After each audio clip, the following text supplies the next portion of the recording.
Assalamualaikum, мінекей бүгін 3 май сәрсенбі Шымкент қаласының әкімінің халық қабылдауы болып жатыр. Осы жерге барлық чиновниктер, әкім орынбасарлары келген болатын. Біз өкінішке орай бұрынғы форматты өзгертіп, әкім мындай келіп кітапхананың ішіне тығылып қапты. Бұл жерде бірден бюрократизация жұмыс істеп кетіп, барлық басқармалар бәрі төбеде тығылып алған. Адамдарды өткізу үшін талон қойып қойған. Міне көріп тұрсыздар, қаншама адам қиналып отыр. Әкімге деген талон бірден таусылып қалды.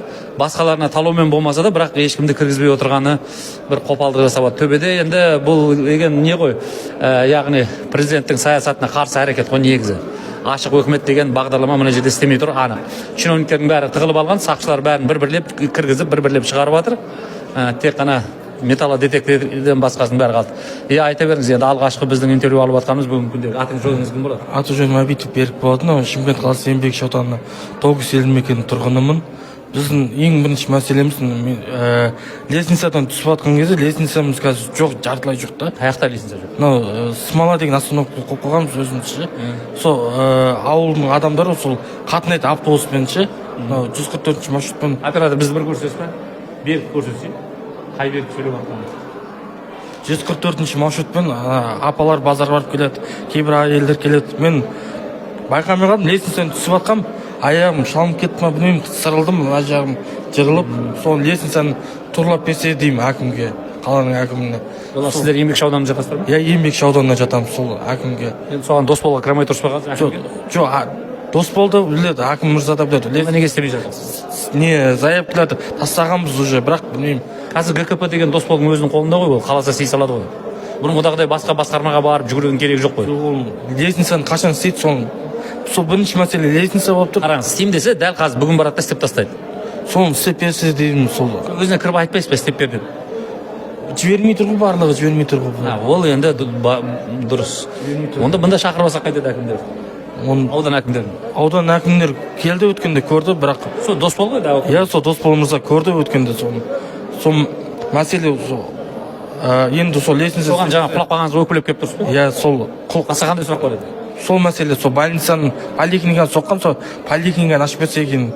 Енді біз жастар соны 7-ші поликлиника барып келу барамыз, бірақ ауылдарыңызда поликлиника солды ма? Жекеменшік поликлиника? Иә, сол ашылған жоқ па әлі? Емханасы.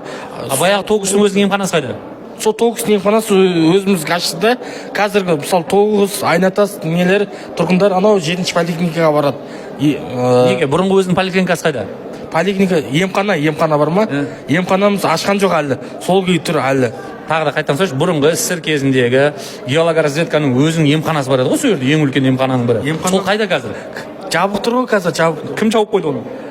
Қазір поликлиника новый қылып соққан, былтыр ма? Ол жаңа поликлиника, ескі поликлиника қайда кетті сонда? Ескі поликлиника тұр, емхана.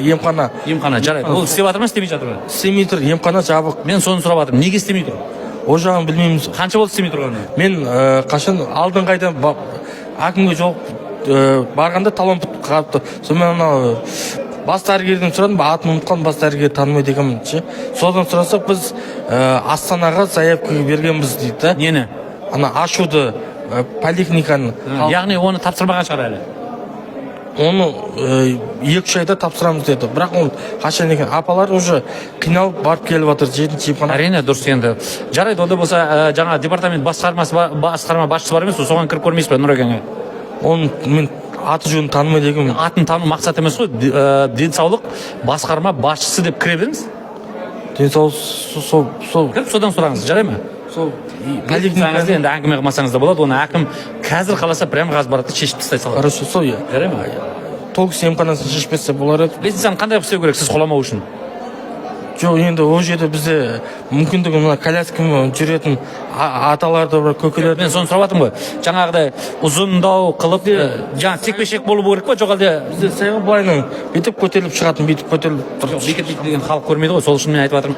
Жаңағы 12 градус уклонмен ақырындап жүріп түсетіндей болу керек па, жоқ әлде текпешек керек па? Кәдімгі лестница, кәдімгі өзіміз лестницаны сол қайтадан сорлап не істеп берсе екен деп. Түсінікті болды, онда айтармыз әкімге. Жанында не соқып берсе хотя бы анау инвалидный коляскамен түсетін ыңғайлы ретінде, мына балалы коляскамен сондай. Мен соны айтып жатырмын ғой. Бәлкім сондай қылып түсіретіндей қылып пандус жасасы да, жаңағы 12 градус уклонмен ақырындап ұзынырақ болса да.